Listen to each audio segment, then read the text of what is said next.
মথা পার্টির সভাপতি বিকে রাঙ্কল এবং টিএমপিসি ডব্লিউসি সদস্য রাজেশ্বর দেববর্মা এবং মেবার কুমার জমাতিয়া বৃহস্পতিবার এক গুরুত্বপূর্ণ সাংবাদিক সম্মেলনে বক্তব্য রাখেন।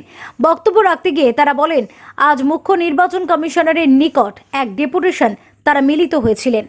ডেপুটেশনকালে তারা রাজ্য নির্বাচন কমিশনারকে একটি স্মারকলিপি তুলে দেন এবং এই স্মারকলিপিতে উল্লেখ করেন এডিসি এলাকার দুটি কেন্দ্র যথা খোয়াই এবং চম্পাহাওর খালি পড়ে আছে, 2 বছর হয়ে গেল।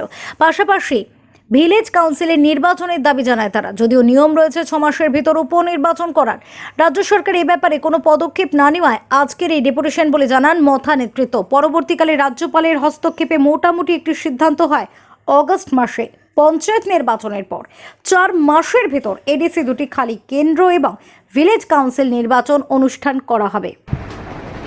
পরশুদিন আমাদের ভিডিও কনফারেন্স সিডব্লিউসি মাননীয় সদস্যগণের আলোচনা এবং সিদ্ধান্ত অনুসারে আজকে আমি আর আমার মাননীয় সদস্য মেবার কুমার জমাতিয়া মহাশয়, রাজেশ্বর মহাশয়, আমরা 3 জনে স্টেট ইলেকশন কমিশনের সঙ্গে আমাদের 11টা থেকে প্রায় 12:30-1টা পর্যন্ত একটা সাক্ষাৎ হয়।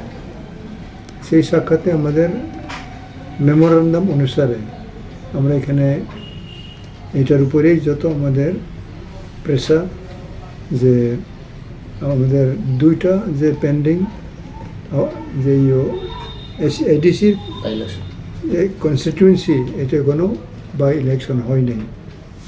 কমিশনার ওখানে বলার চেষ্টা করলেন যে এডিসির ব্যাপারে ঠিক অ্যাসেম্বলির কিংবা লোকসভার মতো নয়, এইভাবে উনি বললেন। যাই হোক, আমরা বললাম যে এটাও ইলেকশন তো ইলেকশন এবং 6 শিডিউলেরও তো election. Bureau report, SD news media, Tripura.